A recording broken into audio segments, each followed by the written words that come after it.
ये प्रचारक की साधना होती है, उसका साध्य भी होता है। हम जब भी कभी कदम उठाते हैं तो कुछ पाने की अपेक्षा करते हैं, लेकिन एक प्रेमी के हृदय का भाव क्या होता है?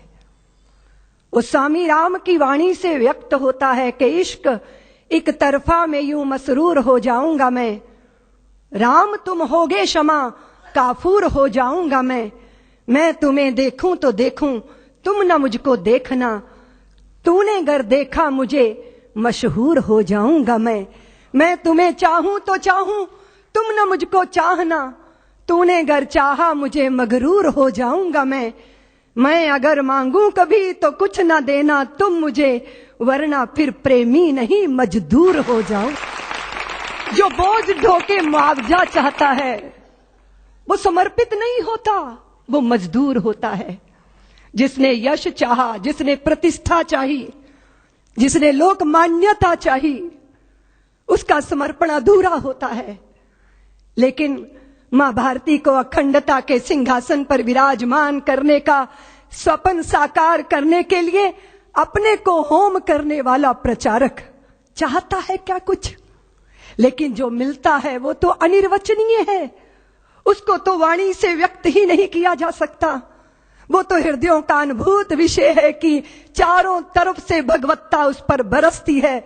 जो अपने लिए नहीं चलता, अपनों के लिए कदम बढ़ाता है, जो कभी दुख को दुख नहीं मानता, जो सुख की चाह में धूल नहीं छानता, औरों के लिए जिसको विष पीना भी स्वीकार हो जाता है, वह प्रचारक अभिनंदनीय है, वंदनीय है, पूजनीय है, प्रातः स्मरणीय है।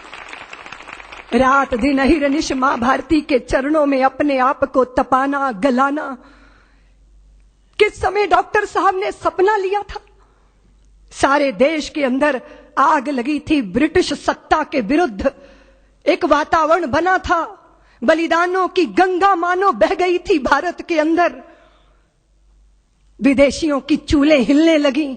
बस एक प्रहार और बाकी था कि सारे सपने साकार हो जाते।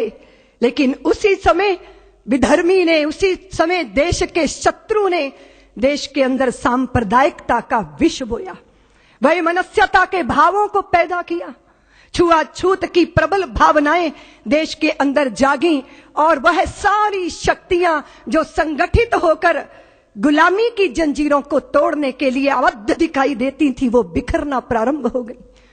ऐसे ही समय में जब वैमनस्यता सिर चढ़कर बोल रही थी, जब कट्टरता नंगा नर्तन कर रही थी, उस समय डॉक्टर हेडगेवार 4 स्वयं सेवकों को लेकर राष्ट्रीय स्वयं सेवक संघ की संस्थापना करते। जब अपने ही कुएं पे पानी लेने आते थे और अपना ही भाई दुत्कार कर भगा देता था कि तू अछूत है, मेरे कुएं का पानी पिएगा तो सब अपवित्र हो जाएगा, और वो प्यास से तड़पते हुए अपने ही भाई को देखना, लेकिन निष्ठुरता का लबादा ओढ़े रहना, वो तिल तिल करके मरने वाले प्यासे को देखकर उस पीड़ा में से, उस वेदना में से राष्ट्रीय स्वयं सेवक संघ का निर्माण हुआ, जन्म हुआ। लोग कहते हैं प्रेरणा, प्रेरणा नहीं अपितु वेदना में से संघ का जन्म हुआ। मां भारती को वैभव के पद पर ले जाना है, अखंडता के सिंहासन पर विराजमान करना है, तो एक ही मार्ग है। और वो कौन सा मार्ग?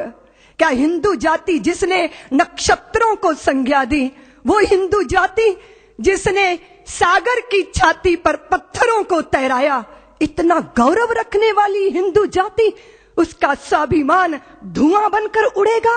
ये वेदना में से राष्ट्रीय स्वयं सेवक संघ का जन्म हुआ। प्रचारकों ने अनवरत अपने जीवन को आहूत किया।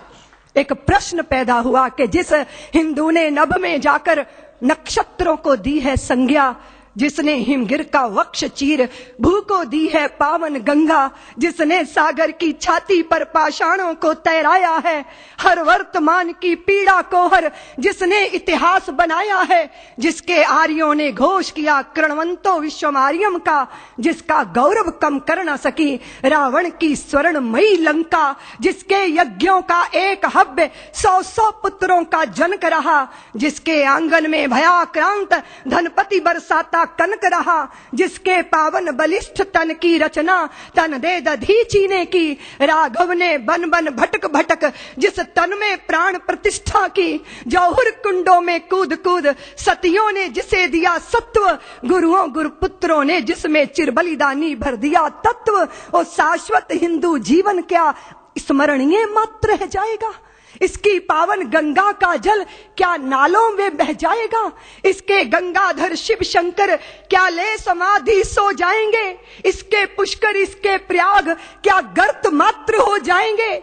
यदि तुम ऐसा नहीं चाहते तो फिर तुमको जगना होगा, हिंदू राष्ट्र का बिगुल बजाकर दानव दल को दलना होगा। इस वेदना में से, इस पीड़ा में से मां भारती के लुटते स्वाभिमान और बिखरती अस्मिता की वेदना में से राष्ट्रीय स्वयंसेवक संघ का प्रादुर्भाव हुआ। फिर एक एक दीपक जले, तिल तिल करके अपने आप को मां भारती के चरणों में आहूत करते रहे।